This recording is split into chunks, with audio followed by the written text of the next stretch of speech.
Welcome back to another episode of Excalibur CCG TV's Talking Comics. We are your hosts. I am Randy. I am Mark.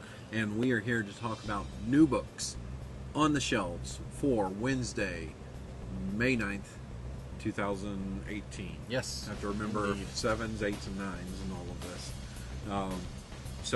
And by 7, it's like 7 days after the last time we saw you find people. You find young cannibals. Fine young cannibals. We are located in 2 different places. One of those places is Shreveport, Louisiana. The other is Texarkana, Texas. That is Excalibur Comics, not Mark and I. You have multiple ways of finding us. You can go into our Facebook page or our website, ExcaliburCCG.com. You can find directions, you can find a phone number, and then you can find our mugs. Yes. Yes. You choose to do that. If you so choose to accept that mission. Don't get caught or we will disavow you. That's right. All knowledge of you. And then we'll burn you or I don't know. Walk into the store and we'll go, ooh. No. Ooh. Ooh. Okay, so there are no announcements. No announcements. No announcements. FTBD is over. Yes, thank you. Thank you, everybody. See it, it'll be over. Thank you, everybody. We got to see Tomorrow. Future, present, past. I don't know which one we're doing right now, but A little bit of all. Yes, yes.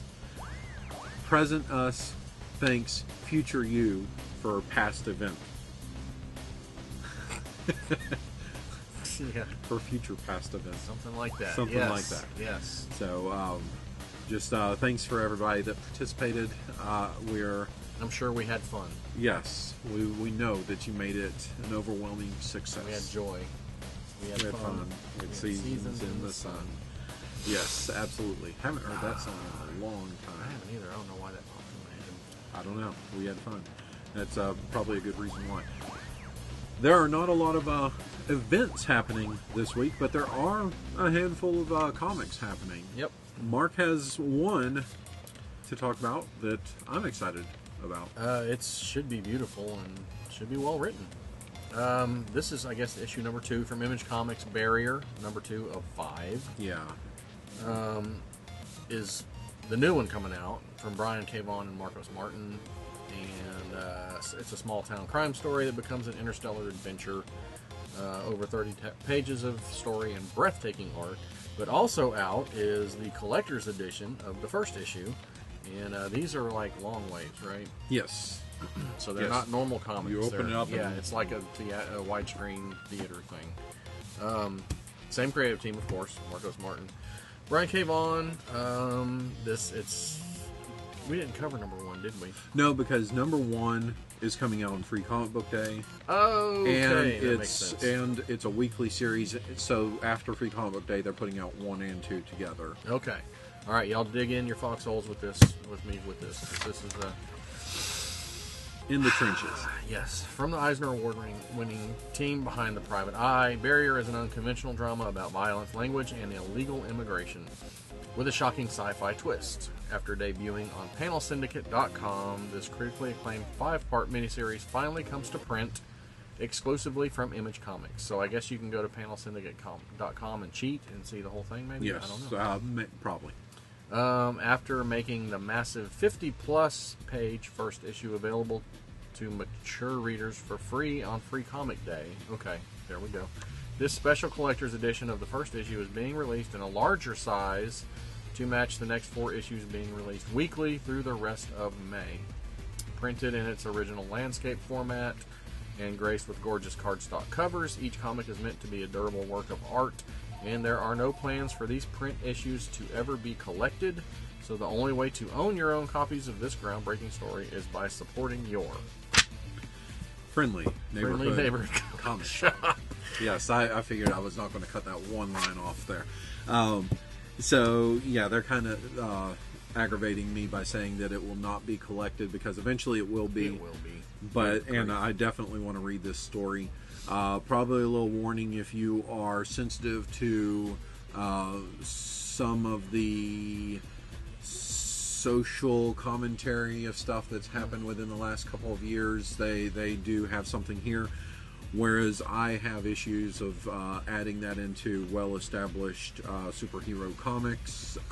When it's a brand new story like this, I'm much more, it's their story to tell. So. Sure.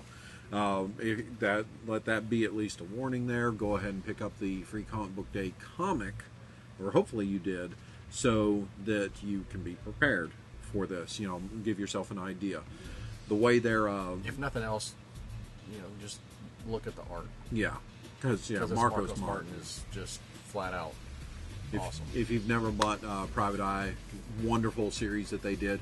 The way their website works is you can pay whatever amount you feel to contribute. Donate. To so it can be nothing, it can be a few pennies, it can be $4.99 or whatever you feel, but I'm excited for that book.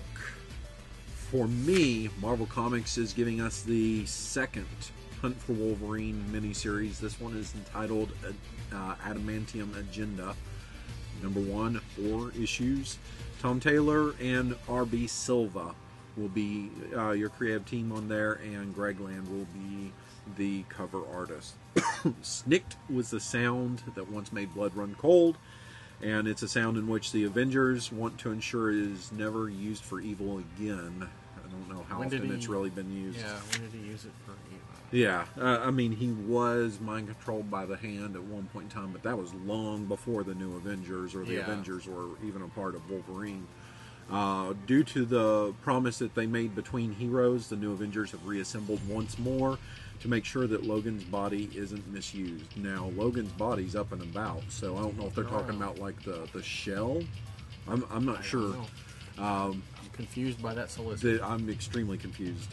Hopefully Iron Man, Spider-Man, Jessica Jones, and Luke Cage have a better idea of what's going on, because they are about to discover a deep state conspiracy that leads to a shocking DNA discovery and metallurgic miracle in the Marvel Universe. There is a lot of alliteration in that. Should have read it like Arnold. Metallurgic miracle in the Marvel Universe. I could have. Next time I'm reading that particular solicit, then I will read like Arnold. Fair enough. Next for you. Next for me is from Boom Studios. Written, drawn, and covered. Drawn by Jared Cullum. I think he stapled all of them too. I've used that joke before. Jim Henson, Fraggle Rock #1. The Fraggles are back in an all-new standalone adventure, illustrated in beautiful watercolor and presented in a format perfect for longtime fans to share with the next generation. They will leave you guessing on what that format is, because they don't say here. Usually it's kind of like the format of Mouse Guard, where it's the square size. So that's cool that it's watercolor, though. Well, I know. That caught my attention right there, too. Different. I like it. Hopefully very pretty looking. Should be. For me, DC Comics is giving you one of the big events that they have going on this year. The next big event. This is a weekly series, much like Barrier. This one is Justice League No Justice. 4-issue series again. Scott Snyder, Francis Manapul, and others will be on board here. Apparently, the ramifications of Dark Knight Metal have left the DC Universe transformed in both a terrifying and wondrous way, and only the Justice League is strong enough to face the threats that are coming. Or are they? Now, this is where it gets weird, because there are 4 giant Galactuses that are not Galactuses. They are 4 giant beings comprised of the universe's major energies: mystery, wonder, wisdom, and entropy. And their only way to sustain their life force is by devouring planets. They are Galacti. And they are on their way to destroy the planet of Kolu. The only way for them to be defeated is for the superhero teams of Earth to forget everything that they know about fighting and making up and everything else, and to form new alliances. This is going to include Superman and Martian Manhunter leading Team Mystery, Zatanna and Wonder Woman leading Team Wonder. Harley Quinn leading Team Wisdom. Okay. And most importantly, Beast Boy and Team Entropy somehow have Lobo and Batman on board there. So the series, this issue is going to kick off with Brainiac going through and defeating every super team on Earth. And then coming to them saying, hey, I need your help. Let's go save my homeworld before it is devoured. So the way that you make friends is by beating them up. Remember that, people. So says Brainiac. Okay, well. The guy whose the whole power is being smart is going to beat everybody up. That's right. Brains and brawn. Brains and brawn, that's right. Total package. Tell me more. Next up from Image Comics is Medieval Spawn and Witchblade #1 of 4. This is brought to you by two Brians, Brian Haberlin and Brian Holguin. And this is going to have one that has Jerry Curl going on, and they're both going to just walk around talking about cheeseburgers or quarter pounders with cheese because it's medieval. It's medieval. That's right. That is a really dated joke. Yeah, I guess it is now. Really dated. Well, this is an all-new miniseries, obviously. 32 pages of story and art, plus special augmented reality cover for only $2.99. Don't miss out on this deal. You heard it here first, maybe second, third. I don't know. I don't know where else you hang out. Fan favorite Spawn and Witchblade teamed together for the first time in 2 decades. Well, that's about the same time as the joke. The joke. So hey, we pulled both out from the vault. It all works out. In this issue, a village is besieged by a dark force. Then Spawn emerges from out of the shadows to save them all.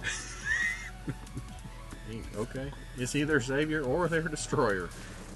Okay. So they're besieged by a dark force, and then they're saved by a dark force. Okay. Well, you know. Darkness. It works that way sometimes. The darkness. No, darkness isn't in that one. No. Or maybe he is. I don't know. Charlie Murphy might be. Charlie Murphy. All right. For everybody, including Josh Reynolds, who are great fans of Star Wars The Last Jedi. Oh, we have the adaptation finally here. First part of 6-issue series. Gary Whitta will be writing this, and Michael Walsh.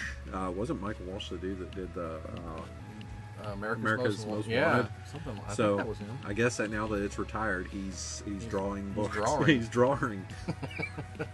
The Resistance has found Luke Skywalker, but the First Order are hot on their tail. We now know why they are, because they have the capability of finding them. And they are out for blood. They are going to join the adventure of the Force prodigy Rey, the ace pilot Poe Dameron, and the ex-First Order recruit Finn as they gallivant around the universe, go to galactic casinos and stage revolts and drink green milk from alien nipples teats. And teats, yes, and everything else that everybody loved about the. Actually, I love the movie, so Not seen it. Yeah, he hasn't seen it, but yeah. So it's here with the official comic book adaptation. Okay. Also, then from Marvel Comics, Venom #1. So we're ditching the legacy numbering on this one, unless they have it in the bottom. Teeny tiny, have to pull up magnifying glass.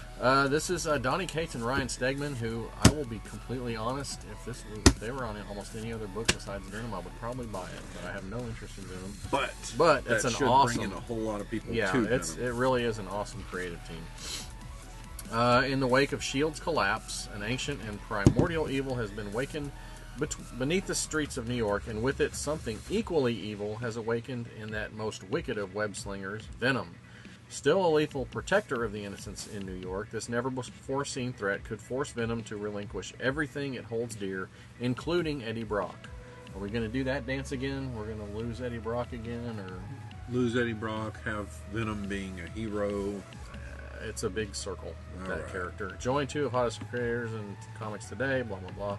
Yes, Venom Adventure, 1,000 years in the making. I didn't realize he'd been around that long, but I guess maybe they're going with that whole been reading BC comics thing. a long time, apparently. The BC Avengers thing or something. I don't know. Oh, that. I don't know. That thing. So, those are your number ones for this week. I'm sure there are a couple of other ones that we did not cover. Probably. But those are the major ones. Yes. So those are ones that's chosen by our boss man to talk about with you.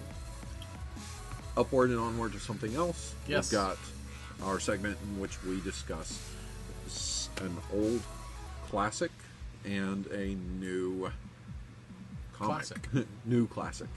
We need new classic. We need like fun party music and like streamer like graphics and confetti and stuff. And we just sit here like this while it's all going on. Something like that. Sure. But okay, Brad. I don't know who started off last time. I'll go ahead and start us off here.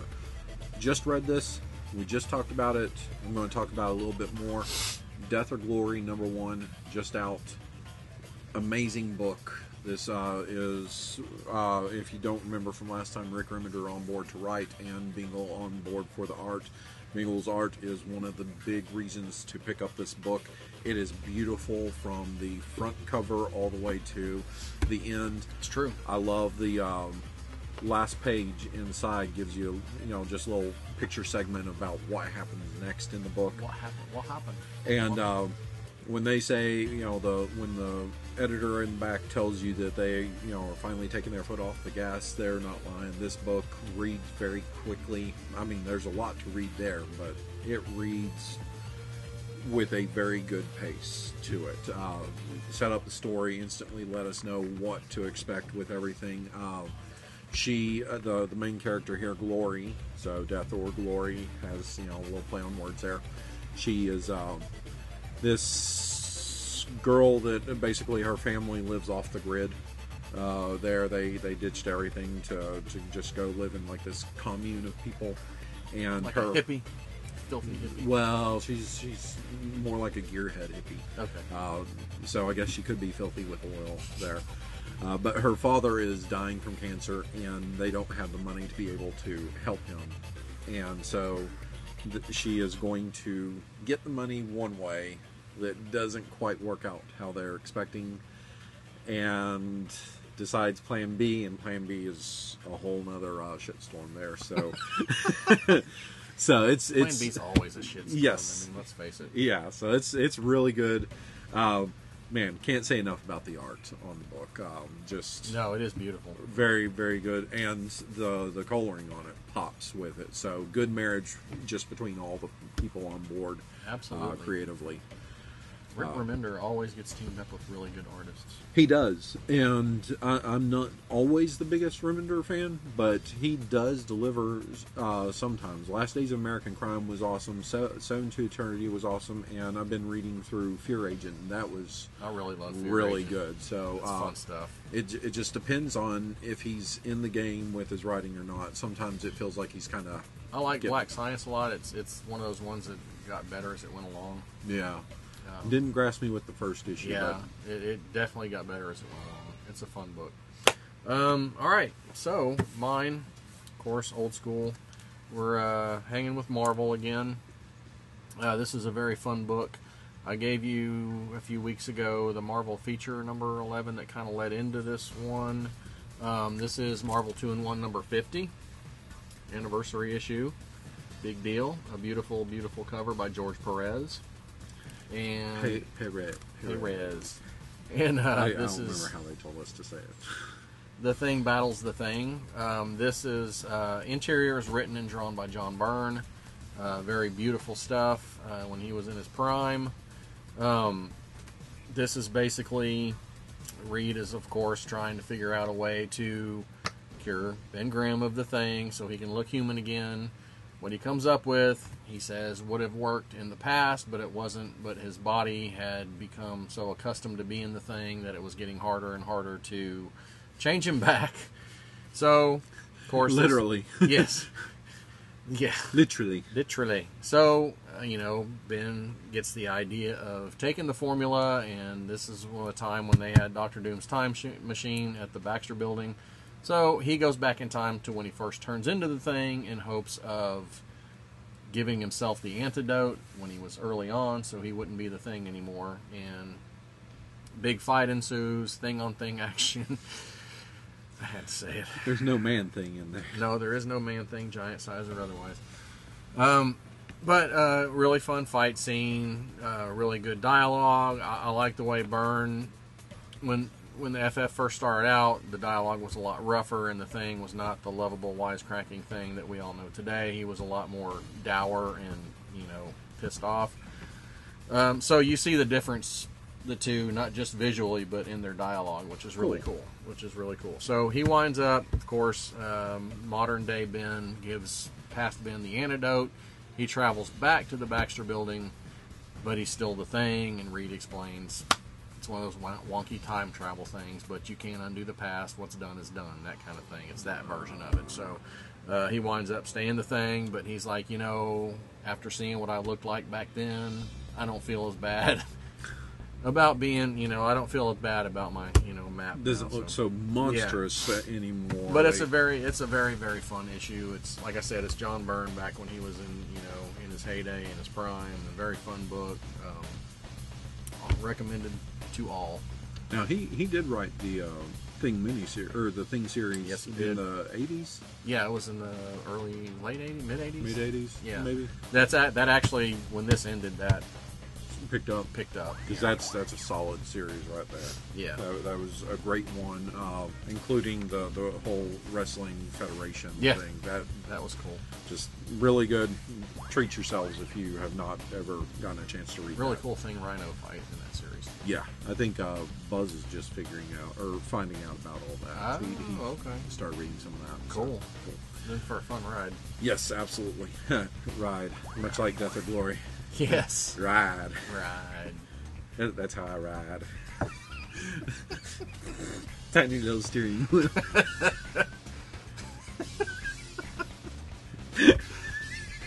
You need a tiny little cowboy hat. For some reason, I picture that when you're in your little car. It'd make my giant forehead look even bigger. My 5-head. Your 5-head. All right. With that, guys, we're going to wrap things up here. Remember, we're Excalibur Comics, Cards and Games here in Shreveport, Louisiana, and you can visit our website ExcaliburCCG.com. Remember to like, share, subscribe on the video, comment, talk to us about the books coming out this week, talk to us about our choices for old and for new with the comics here. Death or Glory #1, Marvel 2-in-1 number 50. 5-0. The big 5-0. Beyond that, any words of wisdom? Nope. I'm going to go shorten my life by a little bit more tonight. Shorten it. Some tacos. Hey, I've got some cerveza at the house too. That sounds great. Okay, so más cerveza tonight. Other than that, read great comics, guys, and comment on the videos. We will see you next week. Bye.